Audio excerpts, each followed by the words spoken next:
Oh, Bapak yang punya jualan warung. Yang waktu awal Aep cerita kan beli rokok di warung. Ya. Warungnya warung nasi. Ya. Ternyata kan warungnya tidak jualan rokok, Ya. tapi jualan nasi. Tutupnya jam 4 sore atau jam 5 sore. Artinya tidak mungkin Aep malam hari jam setengah 10 beli rokok di warung Bapak. Ya. Ya kan? Akhirnya dimungkinkan beli rokok di warung Madura yang buka jam setengah 10 malam. Tetapi itu pun di warung Madura pun dibantah oleh yang punya warung.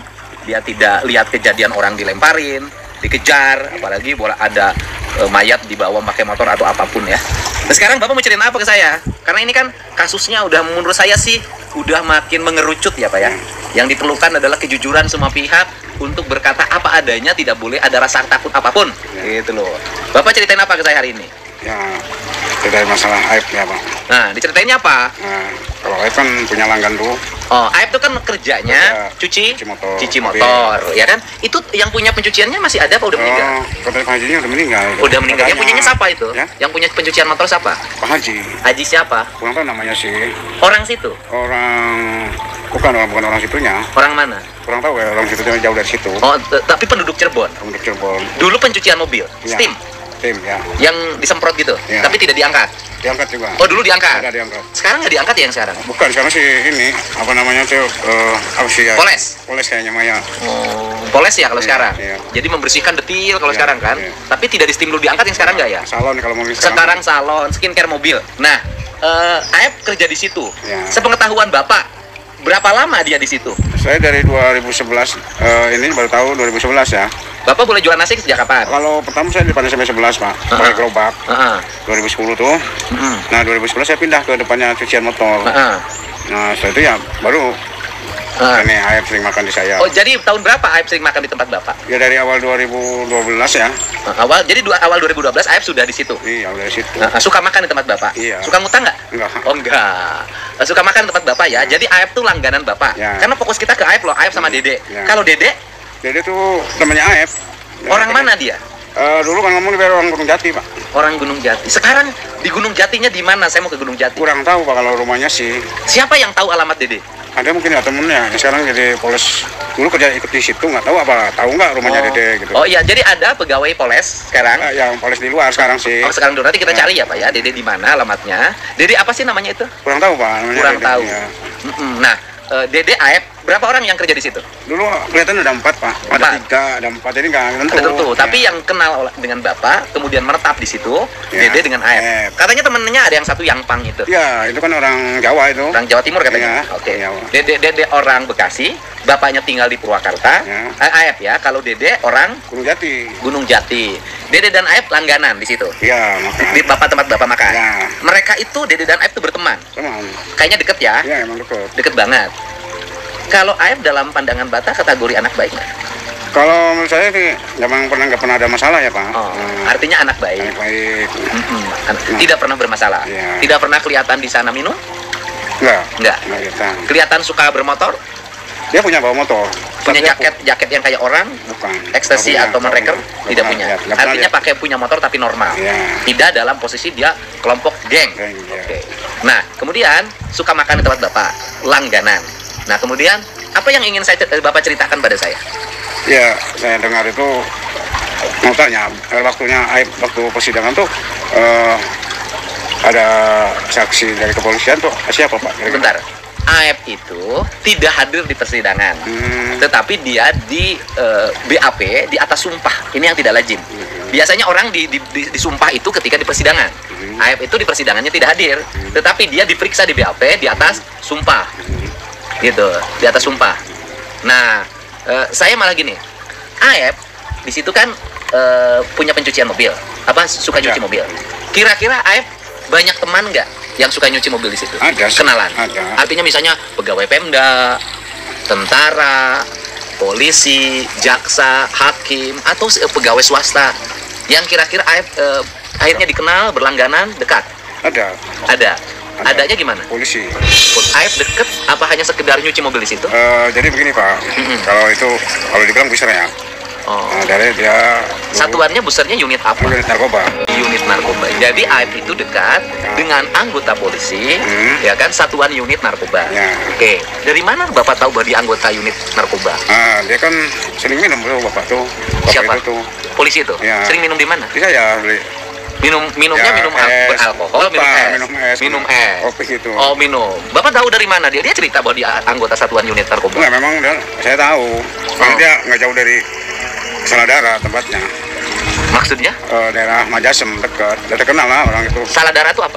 Jalan Saladara itu kampung Saladara yang kita anak-anak yang ditangkap tuh. Oh, maksudnya dia suka di Saladara? Enggak, dia tinggal di Majasem di Nuansa. Dia orang Majasem. Ya. Ya kan, anggota unit satuan narkoba ini orang Majasem. Ya, dia langganan ke AF. Tinggalnya di Majasem. Tinggal di Majasem. Bapak tahu nggak dia tinggal di mana? Kalau saya suatu saat tunjukin foto, Bapak tahu nggak wajahnya?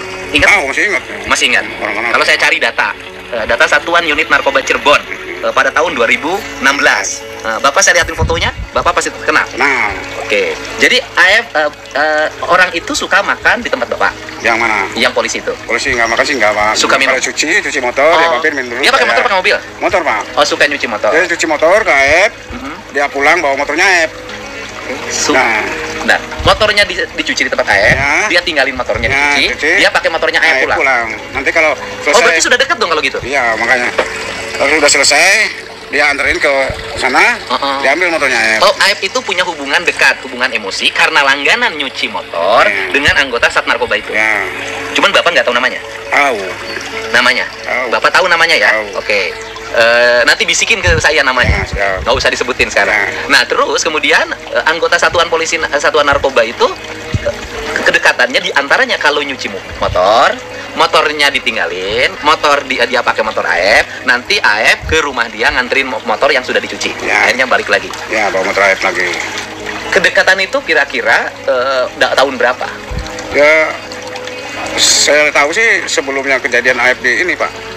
Jadi Bukan, saya AF Digerebek? digerebek sama anak-anak tuh, sama Pak RW tuh. Oh, sebelum kejadian digerebek Ya. itu sama Pak RW dan ada RT Pasren di Ya, situ, ada. sudah dekat. Udah dekat. Oh, jadi Bapak tahu ya, sudah Tahu, dekat. Tahu. Jadi sudah punya hubungan dong ya? Ya kurang tahu kalau hubungan sih, Pak. Tapi Enggak, dekat. punya hubungan dong, Pak. Iya. Hubungannya adalah kalau cuci motornya ditinggalin, pakai motor AF ke rumahnya, kemudian ini diantar, itu kan hubungan. Oh ya. Hubungannya adalah, nggak tahu itu di situ hubungan antara pelanggan dengan pegawai cucian. Ya. Kan sederhana. Ya.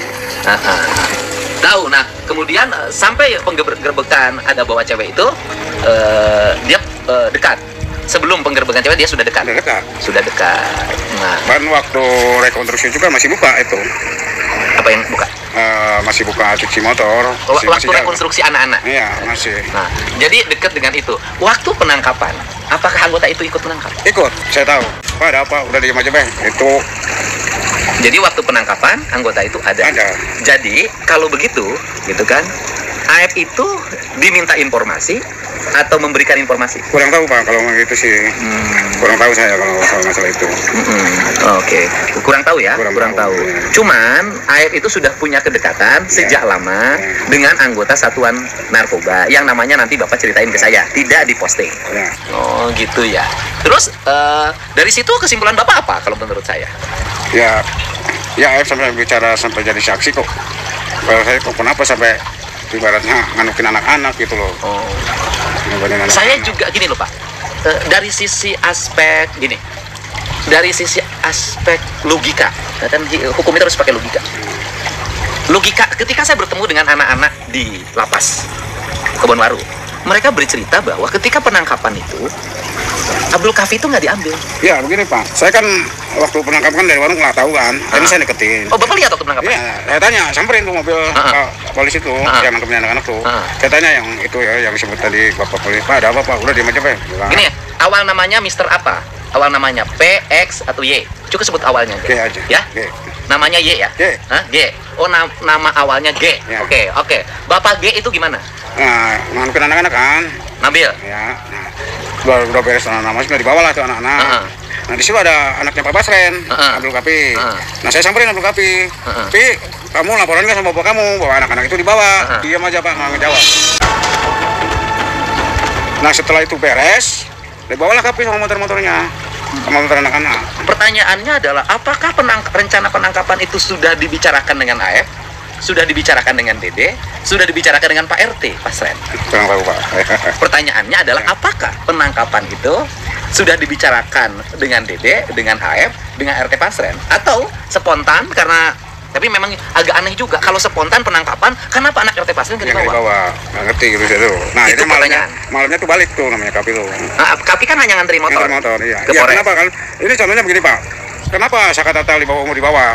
Karena yang kalau mau ditinggalin Saka Tatal dong. Iya yang kecil ya. Yang kecil. Nah ini kok Kapi udah ini kenapa nggak dibawa? Kapi malah nggak ada dibawa. Nggak dibawa. Habis itu Bapak ketemu Pak RT Pasren? Enggak. Oh, Bapak ngomong sama Kapi? Kapi, kamu laporan nggak sama bapak kamu? Kalau anak-anak dibawa, diam aja nggak jawab Pak. Oh. Nah setelah itu beres dibawa, anak motor sama Kapi dibawa, gitu. Tuh. Motor dibawa sama Kapi? Ya, sama Kapi ikut. Nah malamnya Kapi pulang. Oh, malamnya Kapi pulang? Ya. Kemudian, apa pertanyaan Bapak dalam diri Bapak? Bapak boleh dong berhak untuk bertanya dalam hati Bapak. Diungkapkan pertanyaannya itu. Ya enggak, masalahnya saya tuh bertanya tuh, ada masalah apa gitu, ada kasus apa nih anak dibawa gitu Pak. Ya oke, kan kemudian kenyataannya anak-anak itu dibawa dengan tuduhan pembunuhan dan pemerkosaan. Hukumannya seumur hidup, itu faktanya. Dari fakta itu, dari kenyataan putusan hakim sampai pada tingkat kasasi, bahkan anak-anak itu mengajukan gerasi ya dengan proses gerasi yang kontroversi. Apa pertanyaan dalam diri Bapak yang menjadi unak-unak kecurigaan Bapak? Ya kalau saya sih lihatnya apakah ini ada unsur ini Pak? Konspirasi lah ya antara RT Pasren, RT Pasren, AF sama aparat, sama Dede sama aparat. Ya maksudnya dari anggota kepolisian. Makanya pertanyaan itu, apakah penangkapan itu sebelumnya sudah dibicarakan dulu?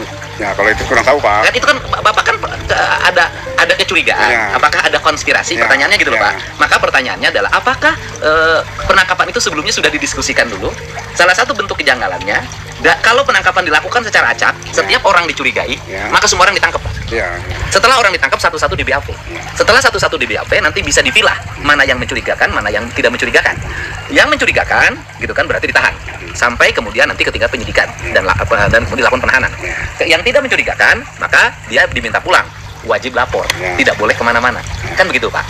Ini yang terjadi adalah hanya anak Pak RT Pasren yang nggak dibawa. Sedangkan Saka Tatal yang di bawah umur dibawa.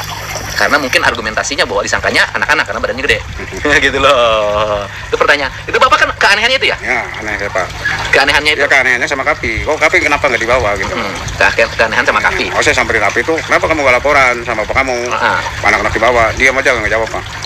Harusnya Kapi panik dong. Iya, karena saya sama teman kan. Iya, tapi dia tidak kelihatan panik. Diam aja Pak. Tidak kelihatan, kenapa teman saya? Teman saya kenapa ditangkap? Kenapa teman saya dibawa? Kan begitu? Nah, diam aja, duduk aja. Santai aja. Santai aja. Santai aja. Santai aja. Jadi Abdul Kafi itu ketika teman-temannya ditangkap, dibawa santai. Santai. Tidak ada wajah panik, resah, nggak ada. Lari ke sana kemari si teman-teman. Duduk aja di situ. Karena semuanya awam dong. Ya. Kalau orang awam pasti ada peristiwa itu panik. Paniknya. Ini tidak panik. Tidak panik. Oke. Ya. Aib, Bapak lihat waktu itu? Aib nggak lihat. Nggak lihat. Nggak lihat. Aib nggak lihat waktu itu. Nah, kemudian memang Aib itu sendiri, ya saya banyak menggali informasi ya Pak. Aib itu kan hari ini ya masih punya komunikasi dengan bapaknya yang saya datangin. Kemudian saya terus memantau informasi. Aib itu sebelum ada informasi yang saya dapat sebelum Idul Adha, Lebaran Haji, dia ziarah kubur ke ibunya, dikawal oleh 3 orang berambut gondrong. Saya nggak tahu yang awal 3 orang berambut gondrong itu apakah preman terminal atau sama-sama satu kelompok geng motor. Saya nggak tahu. Yang jelas dia dikawal oleh 3 orang berambut gondrong. Dan hari ini dia ada dan masih komunikasi dengan bapaknya. Dan masih video callan kok saya tahu, walaupun bapaknya nggak terus terang sama saya tahu itu. Gitu loh. Nah, ini kan peristiwa ini membuat tanda tanya besar. Bagi saya sih, ngapain sih kita ini membuat misteri yang berkepanjangan ya? Betul nggak Pak? Atau cari benar-benaran salah-salahan. Kan kita ini hanya ingin satu saja, bahwa ya kalau mereka benar ya udah lepasin. Melalui apa? PK. Kemudian kalau Aib bohong ya proses. Kalau Pak RT Pasren bohong ya kok proses. Kalau Pak Abdul Kafi bohong ya proses. Kalau ya bohong proses atau diduga. Apabila jikalau ya itu kalimatnya itulah ya proses, karena ada asas praduga tak bersalah sebelum ada putusan hukum yang tetap. Ya proses gitu loh, dan nggak usah nunggu lama-lama. Kenapa? Ketika nunggu lama orang tuh di dalam lama. Gitu. Jadi itu salah satu kecurigaan Bapak. Walaupun Bapak jadi Yang jelas nama anggota Satuan Unit Narkoba itu nama awalnya G, Bapak G ya. Dan Bapak kalau sekarang ketemu Bapak itu tahu? Tahu. masih kerja sekarang, masih dinas? Katanya dia udah pindahin dari Satuan Narkoba. Oh, udah pindah di? Nggak tahu. Masih di Polresta Cirebon? Kayaknya masih di Polresta Cirebon. Masih di Polresta Cirebon. Gitu. Jadi AEP bisa jadi kan AEP itu diminta informasi oleh Bapak G itu. Informasi AEP menjelaskan kan seperti itu. Karena peristiwa itu saya mencurigakan bisa jadi awalnya itu. Gitu. Ya, yang jelas kan kalau menurut saya apa yang dilakukan oleh AEP melihat dari jarak bukan 100 meter ternyata 120 meter jam 10 malam itu tidak mungkin. Itu tidak mungkin, Pak. Ada lagi, kata saya, itu gimana kalau darahnya netes? Kan dia diangkutnya pakai mobil. Ya bekas tempat pemerkosaannya juga nggak ada zaman itu. Nggak ada. Dan kalau ngomong kejadian waktu itu kan misalkan hari malam minggu ya. Hari minggu kan saya nggak jualan, Pak. Tapi kalau minggunya saya tuh kontrol ke warung tuh bersih-bersih, apa yang perlu diberesin. Dan kalau memang ada namanya tawuran ataupun lempar-lemparan, pasti batu kan berserakan di jalan. Oh iya, kata Aib kan bilang di BAP batu berserakan di jalan. Pertanyaannya, ketika batu berserakan di jalan, siapa yang mungut batu? Nggak ada, Pak. Nggak ada ya? Nggak ada. Nah, kan kejadiannya malam minggu. Ya. Batu berserakan di jalan malam hari. Ya. Berarti kan besoknya, minggunya berarti batu ada? Iya, ada berserakan ya. Ya kayak kalau pernah lihat saya tuh orang tawuran ya, di depan SMP 11 tuh, itu banyak berserakan. Batu, kayu atau bambu itu ada. Tapi waktu itu nggak ada berserakan batu, nggak ada. Ini batu yang berserakan, itu tidak ada ya, Pak ya? Jadi tidak ada batu yang berserakan karena Bapak minggu pagi sudah buka warung lagi? Nggak dagang. Oh, nggak dagang. Beres-beres, Pak. Enggak, hari Minggu pagi Bapak beres-beres. Ya. Beres-beres warung. Ya. Dilihat di situasi di gang itu tidak ada batu berserakan. Nggak ada. Nah, saya terus hari Seninnya saya jualan. Kita kan nganterin makanan ke guru-guru SMP 11 tuh. Nggak ada nama batu. Pak, andai kata malam itu ada pelemparan batu berserakan pasti sudah ribut, Pak. Ya, mungkin juga begitu ya. Ya kan pasti ada cerita malam tuh anak-anak ribut tuh. Kan begitu, Pak? Saya dengar. Ya kan? Pasti kan malam tuh anak-anak ribut tuh ngelemparin orang motor lewat. Atau ada tawuran, apa kan pasti ada ceritanya. Ini kan sepi. Cerita itu pasti kedengeran sama Bapak, pasti kedengeran sama yang punya cuci mobil, pasti kedengeran cerita itu sama yang punya warung Madura. Sederhana, Pak. Yalah, baik. Yang penting kan tugas kemanusiaan kita hari ini adalah mengumpulkan alat bukti sebanyak-banyaknya. Putusan pengadilan pra-peradilan pun sudah bisa jadi novum itu untuk membebaskan 7 terpidana yang sekarang mendekam di penjara seumur hidup melalui PK. Dan ini tugas kemanusiaan kita, Pak. Ya, terima kasih Bapak sudah berani memberikan keterangan.